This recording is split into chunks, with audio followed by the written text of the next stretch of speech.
Next question. Explain the pricing of the security from originator point of view. So, what would be the price at which the security will be issued? That is a question. Friends,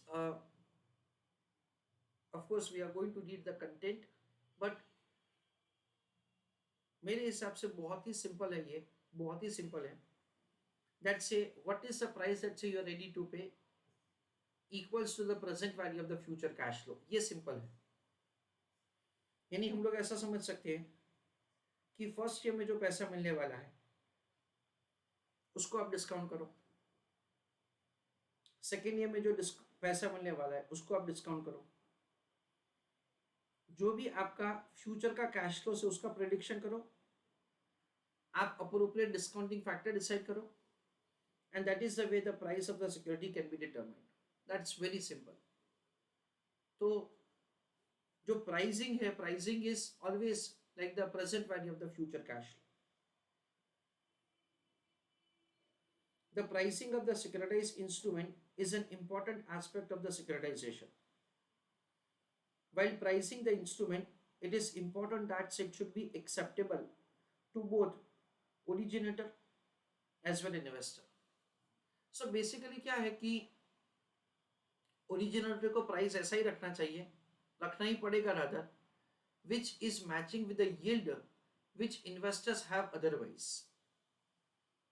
जैसे कि suppose कि ऐसे हम लोग example ले रहे हैं, state bank of India का रेट ऑफ इंटरेस्ट है फॉर एग्जांपल 6%. मैं टैक्स को भी इग्नोर कर रहा हूं.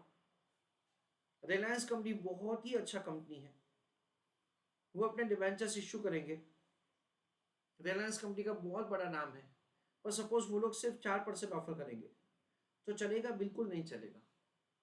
अरे भाई, स्टेट बैंक ऑफ इंडिया जब 6 दे रहा है तब भी आप 4 दे के इन्वेस्टर को कैसे कन्विंस करोगे इन्वेस्टमेंट के लिए? तो बेसिकली क्या है कि आपको 6 देंगे ना तो भी नहीं चलेगा, आपको 6 से कुछ ज्यादा देना पड़ेगा.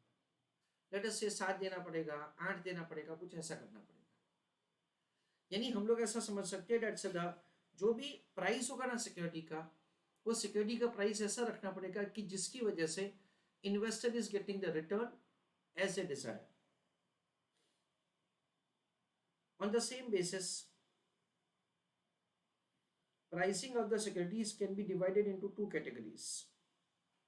From originator's angle, from originator's point of view, the instrument can be priced which gives more cash flow against the amount of the loan that it has given. As the credit rating of the securities issued by the special purpose vehicle is more, it can issue higher price to the investor. यानी ये लोग ऐसा कहना चाहते हैं date से अगर credit rating अच्छा है, अगर इंश्योरेंस दिया है, अगर हमने गारंटी दिया है, तो उस केस पे इन्वेस्टर का रिस्क कम है. इन्वेस्टर का रिस्क कम है, इसलिए रिक्वायर्ड रेट ऑफ रिटर्न गिरेगा and the price of the security will automatically increase.